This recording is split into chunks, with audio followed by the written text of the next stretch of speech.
A disease is often a failure because it kills the host that it infects.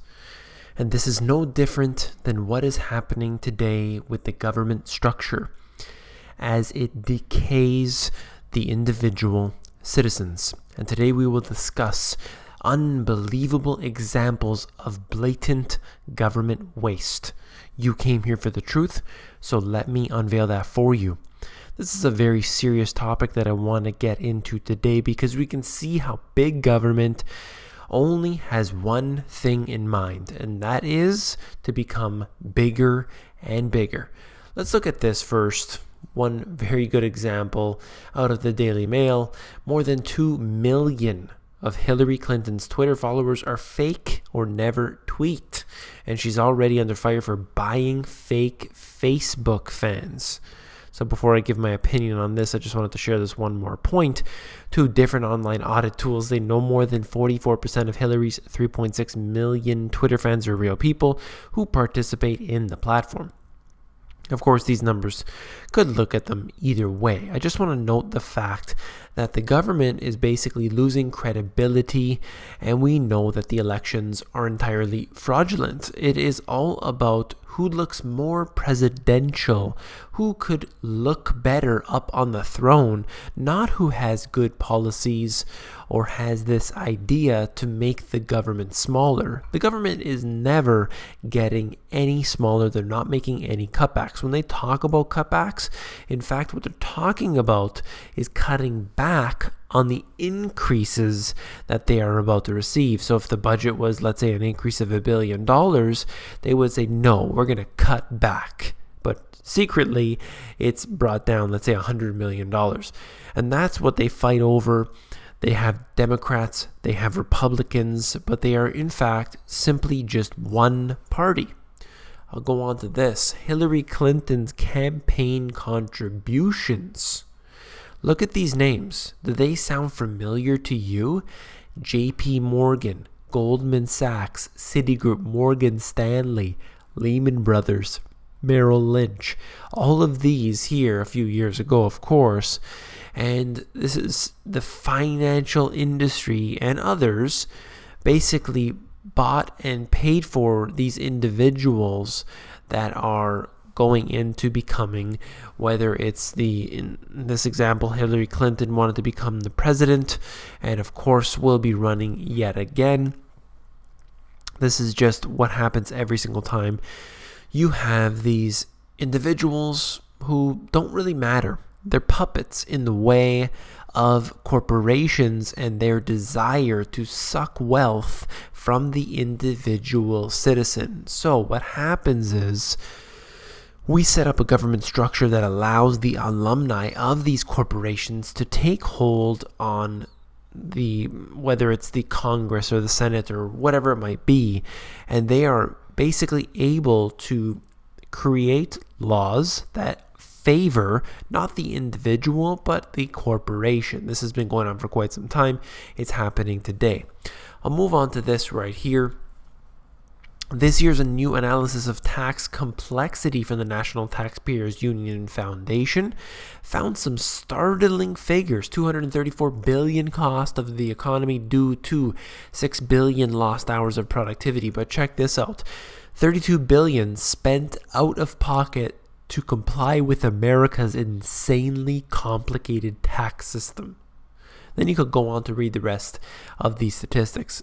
So in fact, because of the amount of regulations and of laws that are being put into place, it is actually becoming increasingly more expensive just to tax people, just to get their money, just to run the whole system. That's how bad things have gotten. See, tens of thousands of pages of regulations and laws are being added into the system every single year. And this is how bad the system is, because you should be reducing the amount of regulations in certain categories, and things like Glass-Steagall need to be re-implemented. So they're removing the bad from there, and they're allowing all of this to occur it really doesn't serve the people. And this is the kind of thing that the government should be taking really a handle on, but they're not. Absolutely not. Out of Bloomberg, wealthy Americans end up paying taxes at a lower rate than poor and middle-class Americans because the government collects Social Security tax only on annual wages up to $118,000 and change. So basically what they're saying here doesn't really matter to me. What I wanted to note is the fact that they never mention people like Warren Buffett and Bill Gates, who are always making profit off of the government. They're just like JP Morgan and Goldman Sachs, donating to the right people in order to get the favorable taxation. There is countless examples of this going on. You can see how no matter which party the people are from, chances are many of the campaign contributions are coming from the same companies. It is very easy to see this. NIH, that's the National Institute of Health, had 186,000 spending to help the homeless kick this smoking habit. Wait a minute, what?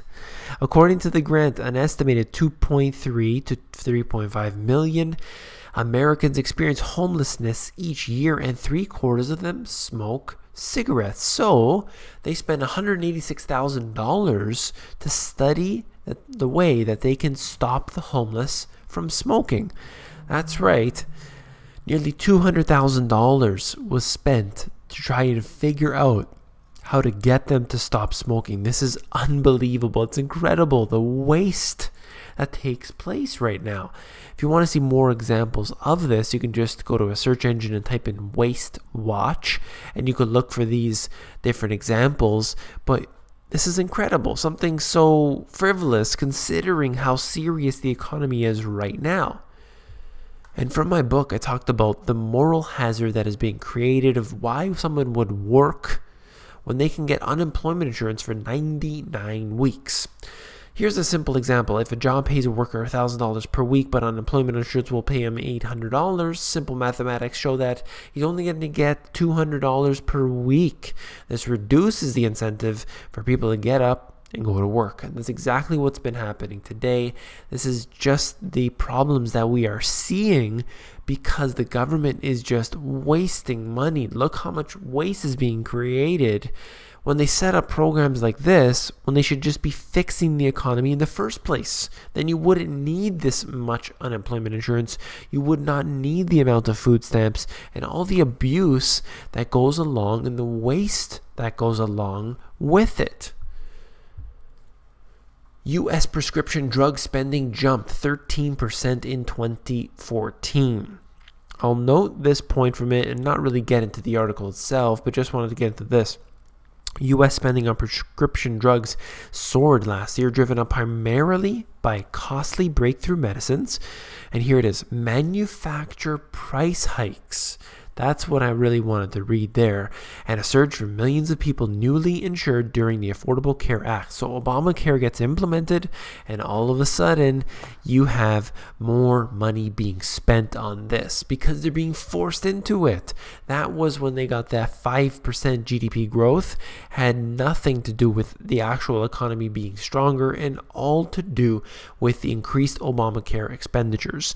Look at this, manufacturer price hikes. Of course, they're going to increase the amount they charge. More people are able to buy the drugs now because they're being forced to do so under the Obamacare. This is a big, big joke. It is a huge waste of these taxpayers' money, and we can see it getting worse. 65% of children live in households on federal aid programs. Almost 2/3 of children live in households that participated in at least one or more of the following government aid programs. You could scroll down for yourself to see what that's all about, but essentially we have a problem of increased poverty. Now, why is that the case if the government is throwing out money for all sorts of silly programs? Well, the fact remains is that they want people to be in poverty. This allows them to control. The more waste that they create, the more control they have over you. If you can really wrap your mind around this one.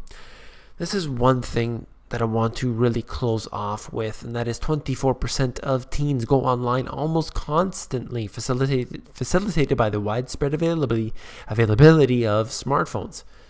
Right here, they basically said that 92% of teens go online daily, and 24% of them who say they go online almost constantly. Now, these statistics are very amazing on their own, but what I wanted to get to from this was that the people are distracted. It isn't just teens, while this is one example of that. It isn't just teens, but we're looking at really the people itself, the public, being misguided and being distracted by things that are unnecessary, and that's why they're able to commit these crimes in the government structure. They're able to donate to the campaign contributions, and it doesn't matter if Obama ended up on the polls for a third term, nobody would raise the alarms, and individuals would vote again and again and again, all because they're simply not paying attention. Nobody noticed when the NDAA, the National Defense Authorization Act, was signed. Nobody noticed when it was used against American citizens. And nobody notices when all of the money gets squandered and sent in bailouts over to corporations, those corporations who give the presidential candidates their money and fund them to this day. This is just one thing I wanted to throw at the end here, although not directly related. Greece prepares for debt default if talks with creditors fail. And they're basically saying that they're ready for a debt default unless it could reach this deal at the end of April. So the clock is certainly ticking here. And at the end, they said, we have come to the end of the road. If the Europeans won't release bailout cash, there is no alternative to a default. Very interesting dilemma that they have right now. Could they default? Well, somebody could be there really to pick up the pieces at the last minute. We'll see what happens in the coming weeks, but definitely very important information. There is one thing that I wanted to note as well. I recently did an interview a couple days ago with Finance and Liberty. If you haven't checked that out already, definitely suggest you do so. But it's really disheartening to see what has happened, because a lot of people say that they hear the same information over and over again, and look, we are not crashing, everything is doing well. But look at the real indicators, and this is something that I tried to mention in the interview, but of course, certain individuals just will never get it. Why? Because they are distracted. They have their money in the stock market, and they have their face buried in their cell phones and television and all the useless things that are out there. And they're not paying attention to the reality. Strip away the US dollar and the US stock market from the world indicators, and you have a much different picture of what's going on. That's what I'll close off with today. Of course, if you found it informative, please give me a thumbs up. That truly helps me out very much. If you appreciate the work that I do, I'm always grateful to receive your comments, receive your thumbs up. I'm getting emails all the time. Just to let you guys know that my David at the Money GPS email is absolutely jam-packed. I have emails from the beginning of April that I still have not been able to get back to, so just hang in there. I'm getting back to you, but it does take me some time because I reply to everyone on the insiders first before moving on to that email. So if you want to get on the insiders, that is completely free. It's available at themoneygps.com. All you have to do is scroll down to the bottom, fill in your email address, and you get occasional emails from me with good, short, concise info.